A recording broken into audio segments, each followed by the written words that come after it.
Well, that was a real kick in the junk. Miami Heat, they lose 116 to 107 to the New York Knicks. There is nothing that'll put your boy Tobin in a more sour mood than losing to the New York Knickerbockers. I hate that team. I hate that fan base.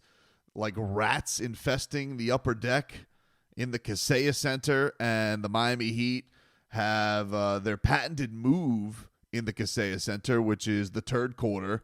They allow the New York Knicks, after it looked like it was a very competitive game for the most part, but that third quarter yet again just let things get away. Miami was in a spot where they go up 13.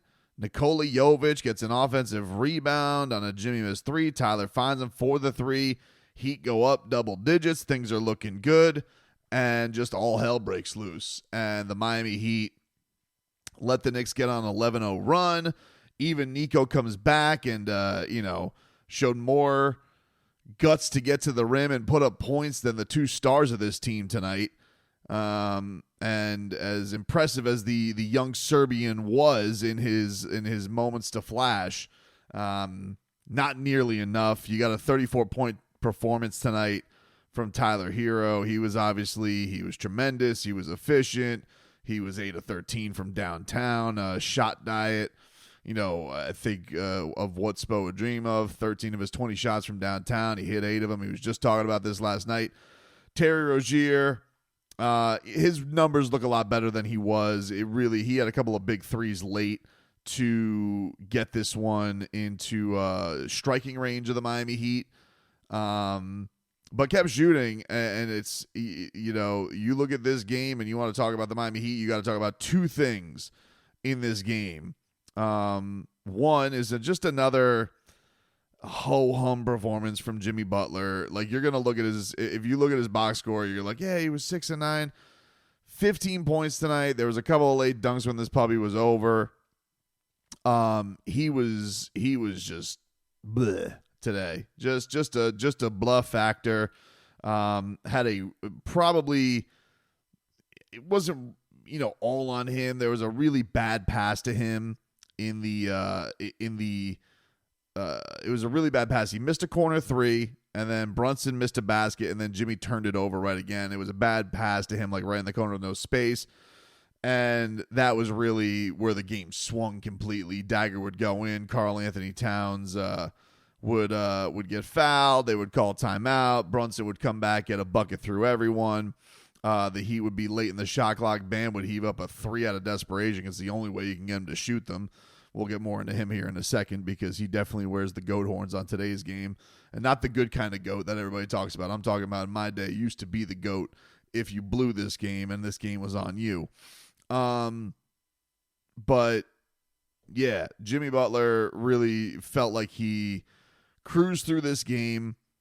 I don't know if that is by personality or if there is just something systematically broken with this offense because, you look at the guards and the guards are, putting up 14 shots, 20 shots. You're getting a lot of three-point attempts. Terry was 4 of 8 tonight from downtown. He did hit some big ones, like I said. But, this is 2 games in your building against East playoff teams from last year. And this was a very competitive game, but definitely a frustrating game, and a game where you would need something from Bam and Jimmy to have their moments of this game. Jimmy, I can't really think of it. Bam looked like he was coming to life a little bit at the start of the third quarter because Karl-Anthony Towns was just cooking all day. They come out of the third quarter, and Bam gets to the line a couple of times in a row. Then he gets this great play where he blows by Karl-Anthony Towns, gets a strong slam. He had gotten Karl-Anthony Towns' third foul in the game right out of the gate.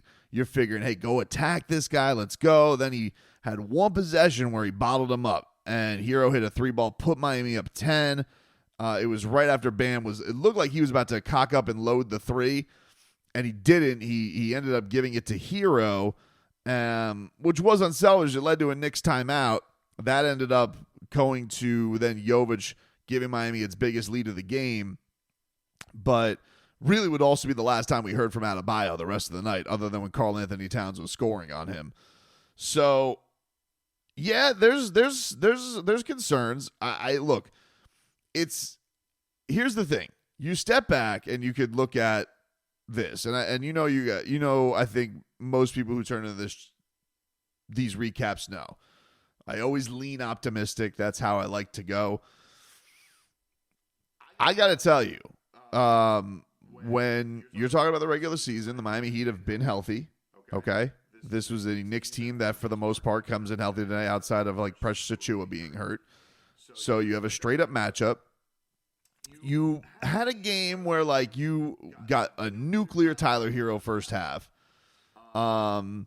Pretty quiet performances from your stars. They got nothing from Jalen Brunson.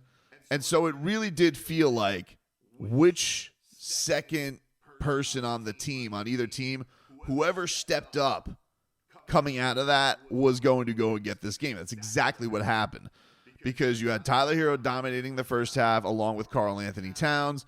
Jimmy and Bam were kind of ghosts, and Jalen Brunson was stinking up the joint. And so it was really like, okay, whoever has their second guy really crank up the gas a little bit, that team is going to get over the finish line. And Jalen Brunson, after, what did he start today in the first half? He had a non-existent first half. He was 1 of 7, I believe. 1 of 7, 4 points. Jimmy Butler, he was 2 of 4. Bam Adebayo, 2 of 3. They combined for 10 points. And you came out of the first half. You felt like it was going to be something Bam. After that little flurry, not heard from again. Not heard from again in that game after coming out of the gate with 6 points in this one. In fact, let me get their second half numbers for these guys, because they were, just very, very unimpressive, the both of them. And I think there's a couple of ways you got to look at this, right? Like it's one of these where, yeah, we realize that the Miami Heat are trying something new on offense, and we definitely know that Tyler and Terry have a flammable ability with their, getting to the paint and finding each other on three-pointers. That stuff looks like it can genuinely work and can be effective for Miami. But they have to. They have to find a way. They haven't put up the full second half box score yet, which is a little bit weird on NBA.com. But they got to find a way to get these guys. They can't just sit in the outside. But on the other side of it, dude, Bam, think anybody who watches me or listens to my radio show or podcast knows I'm a giant Bam Adebayo fan, have been for a very long time. But dude, whatever the reasons may be, offense, scheme, extra responsibilities, unselfishness, head games, whatever, you can't allow Karl-Anthony Towns to cook you like that in your building, dude. You cannot have a night where you have a weekend of everybody kissing your ass, and we have done the long thing of he is going to be the torchbearer, he is the culture carrier, he is the captain, he got a 3-year extension, he's going to be the face of the team, I'm going to shoot a lot of threes. Dude, you look like a deer in headlights when you're by that 3-point line right now. What the F happened to Olympic Bam? What happened to that guy? Because we can talk about offense, we can talk about the scheme, we can talk about... fine. Dude, watching you in these games, you're getting around that 3-point line, and you look petrified to pull the trigger unless there's a shot clock violation coming. All right? There was one tonight. You were feeling yourself a little bit. You had one right at the top of the key. You're like, And okay, you gave it to Tyler. Maybe the thought was, hey, Tyler's cooking. Dude, you are supposed to be one of the stars of the team. No one is going to fault you for taking that shot. I don't understand what you're doing. I don't understand what you're doing. The building would have gone on fire. You would have felt like, all right, the momentum was swinging here in the big man battle. And all of a sudden, you had gotten on this run, and then all of a sudden, you were like, all right, that was enough time for me. It was like, it felt very like first season Chris Bosh-esque, where like they felt like they forced the ball to Chris Bosh, but then all of a sudden, okay, his turn was over. But dude, this has been an awful run for Bam to start the season. This was, what did he score tonight? What did he finish? His final numbers, 11 points, which is what he's been averaging.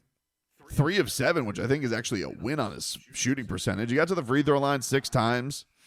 I mentioned those I mentioned those 2 early in the second half. He and it wasn't, and you know what the thing was though today with Bam?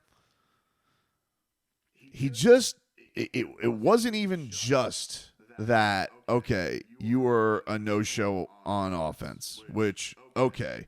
But this is 2 games now in the East, man, where you have had Paolo and you've had Karl-Anthony Towns come into your building and give you that work. And I understand you got to do other things, like, you have this play at the end of the game where you have, you're going for Jalen Brunson and you're thinking about going for the block, but you're kind of like half-assing it. And then Karl-Anthony Towns gets this big put back and gives him a double-digit lead. And then he comes back. It's you have this guy peacocking all over your court tonight. Tongue out, he's flexing, he's wagging his tongue. And this guy wasn't even in a rhythm. I don't know what this was from Adebayo tonight, man. Bam. Not acceptable. Not acceptable, dude. Not acceptable. Whatever the reasons are, whatever you want to say, dude, all right.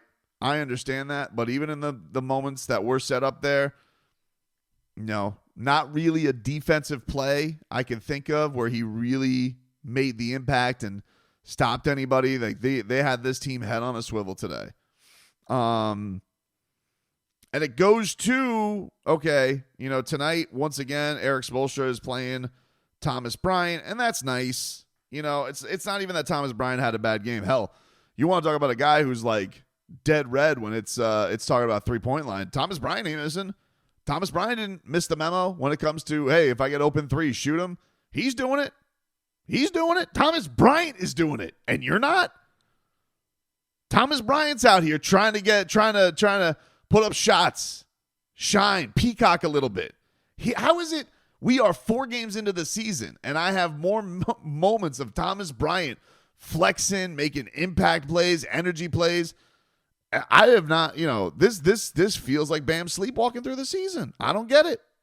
I don't know. So much so that the way that this guy plays, it's so uncharacteristic of him. Not the the offensive lows, but I'm talking about the defensive lows. I'm just does not look like something looks amiss there. And I'm not excusing him. Stunk up the joint. Not acceptable. You guys know, nothing I hate more than the Heat losing to the Knicks. Nothing more than I hate. And then Jimmy tonight, maybe if it was on national TV, you would have gotten a better effort. I don't know. But that was very pedestrian. And then these are the types of games, you don't want questions about your team and you don't want questions about what the long-term future is of this team. You've had 2 games in your house, which you cannot perform well in. For the life of me, I don't understand it. I don't know what happened to the Kaseya Center once the AAA. I don't know what happened. But since the Heat went up 3-0 on the Celtics, the place is non-existent as a home court advantage for this team. And I'm not blaming Heat Nation. I'm not blaming the fans. I'm just trying to figure it out. What the hell is going on? Spo, what the hell is going on, dude? And what is up with these third quarters? 35-22? New York got off 8 of 13 from downtown. Completely swung the game back in their favor. Miami was in cruise control. Gives up an 11-0 run. Too many times, dude. Too many times with this team. This has become habit where it looks like they're going. And I get the 3-point shot. Bull hunky, dude. A lot of teams can go and step on the throat of other teams. This team cannot. What a horse bleep performance that is. Just unbelievable to come out here and put up that kind of effort, to put up that kind of performance. So, I don't know. Spo's at the podium now. Let's see what he's got to say. All right, so listening to Spo a little bit. Most interesting thing that he said, I think by far, he was asked about from Cooper Moorhead about the shots that they got. He took a lot of blame. I mean, Spo was particularly taking a lot of blame. He says, we're scoring 107 points. We got the most weapons we've had. Everybody has to be aggressive in the spots they're comfortable in. And then he says, we have to get the ball to Bam. We have to get Bam more comfortable, and that's on me. He recognizes something is wrong with his big man. I know that everybody is going to jump on Bam, me included. He deserves it for this one. But I hope that the coach can recognize that, we need to see this against some quality competition. They got the Wizards coming up this weekend in Mexico City, which will be a cool thing for Jaime Jaquez, but I don't think any Heat fan is, going to go skipping through the woods if they beat Washington on Saturday. So they fly out to Mexico, I think tonight, to go do this whole international tour, and they come back at home for Sacramento, who's obviously decent, and then they got a tough West Coast trip. They got a tough trip against Phoenix and Denver and Minnesota. And then we'll have a couple of back-to-backs in Indy. So this is not going to be there's not going to be a lot of home games left after Monday. They're going to have to they are going to have some challenges. Oddly enough, though, I strangely look at that and think to myself, well, they suck at home, so that might be actually better for this basketball team. Maybe that'll get some guys together and figure things out. But yeah, Karl-Anthony Towns stuffed Bam Adebayo and Jimmy Butler by the end of this game in a locker. He was bulldozing Jimmy. He hit threes over Jimmy. And there's a weird thing, too. I don't know what Karl-Anthony Towns' record is against Jimmy Butler in a Heat jersey. But I know the Heat never beat the Wolves. And now I was wondering this day, I was like, does this karma carry over to the Knicks? And apparently it does. Because ever since Jimmy Butler has come to the Miami Heat, he does not beat Karl-Anthony Towns. I'm sure there are games in there Karl-Anthony Towns missed, but there are also ones that he did not. And the Heat just never beat the Minnesota Timberwolves. It's a strange thing. I don't know if I could stat music. Jimmy Butler. Let me see. Jimmy Butler record in Miami record on Heat versus Timberwolves. See this. 1-4 in his career against the Timberwolves. And did he not play against the Timberwolves last year? I guess he missed the Timberwolves games last year. 1-4 in his career against the Timberwolves. And I would venture to guess that Karl-Anthony Towns played. I know there was one where he had, there's a famous mic'd up where he said, call Rachel Nichols, who I believe was in town to, she was covering the D-Wade thing, funny enough. But I would look at this, and so I was wondering, did this karma happen to carry over to the Minnesota Timberwolves, or to the New York Knicks rather? Yeah, apparently it has. Obviously, they'd have bigger issues than karma, but there's a thing there, dude. 1-4 in his career with the Heat versus the Timberwolves. Ergo would be, let me see, Karl-Anthony Towns, they play in this game? He did. Last two, at least, he's played. So he's not lost his last 3 showdowns with Karl-Anthony Towns. But Bam, man, dude, he got that work from Cat tonight. Cat versus the Fat Cats. Took him out. Jesus. Look at these numbers. I mean, that was a big story already in the early going for it. This is going to be all over the place tomorrow, too, nationally. Rightfully so. He had a great performance. 44 points, 13 rebounds. And by the way, only hit 4 threes with 44 points, too. It's not like it was one of these dates where he hit 8 threes or 10 threes. Nah. That dude just took it to the Heat. Took it to him. And you knew Jalen Brunson, you were going to hold him down. Rough.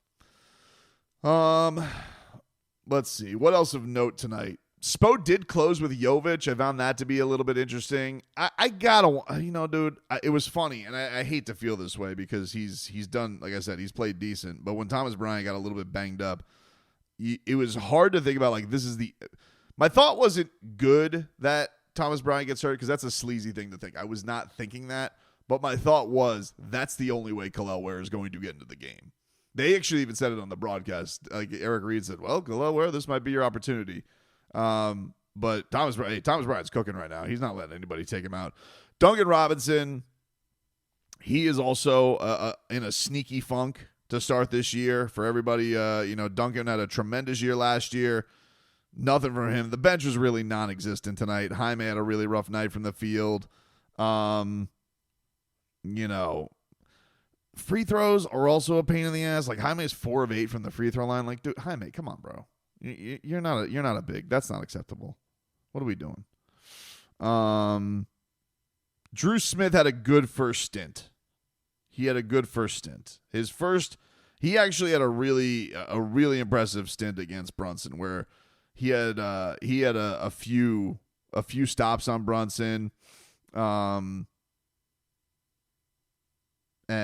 was doing a great. He ripped it from Bridges, and then that set up an alley-oop to Bam Adebayo. Drew Smith had a very good performance in the second quarter today, but that's neither here. It's just weird right now. It is a little bit weird because Spo has gone to this thing where he's sticking with 9, 10 guys. He's not going to go 12 or anything like that. He's going in this direction, but it is matchup-wise. He did not play Haywood Highsmith tonight. Did not play Alec Burks. Josh Richardson's now dealing with another injury.